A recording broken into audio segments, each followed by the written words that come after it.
Okay, this video is about the Best of the West interview I did over at VegSource, over there with Jeff Nelson. And a couple things I noticed right away. If you go over there and you look at the comments, you'll see all these people who hate the West, you know, they're pro-communist party.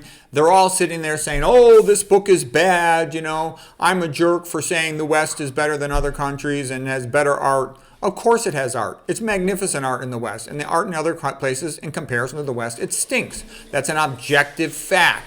But what I'm noticing is basically Christians have turned into a bunch of pussies, okay?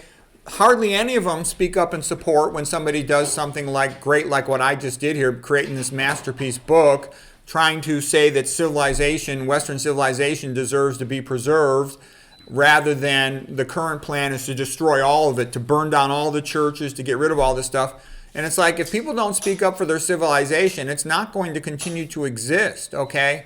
Also, you know, somebody from another ethnic group, non-Western culture, writes a book. They get all these co-ethnics writing all these reviews.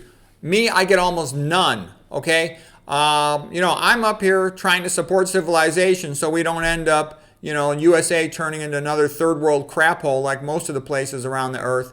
So, you know, I realize it gets shadow banned. I realize, you know, I've had subscribers tell me that they don't get the links to my videos anymore. I know I'm shadow banned. I know I'm censored. But, you know, I'm trying to preserve civilization and culture. I can also tell you, so I'm going to put the link to Nelson's Place in the description below so you can click on it or just go to VegSource. But I'm also going to tell you, I sent little comments to tons and tons of Christian sites, educational sites. You know, not a single one would interview me. Not a single minority place for education would interview me. Nobody would. Okay? So meanwhile, the people who want to destroy Western civilization, they're all over the internet, fight, fight, fight, just like they are for paleo, keto, carnivore nonsense. And then the people like me who are telling the truth, hardly anybody will speak up for them. Hardly anybody will review their books. They're shadow banned and censored. So that's why, even though their relative numbers are actually very high, they have almost very little voice in the public sphere. So what I'm trying to say is, you know, if you want to see freedom and civilization and Christianity and Christmas and mom and apple pie continue to exist, you need to speak up for it. It's not too much to ask. You can speak up for it one way or the other, however you think is appropriate, but you should, because otherwise it ain't going to be around much longer. I'll put a link in the description below.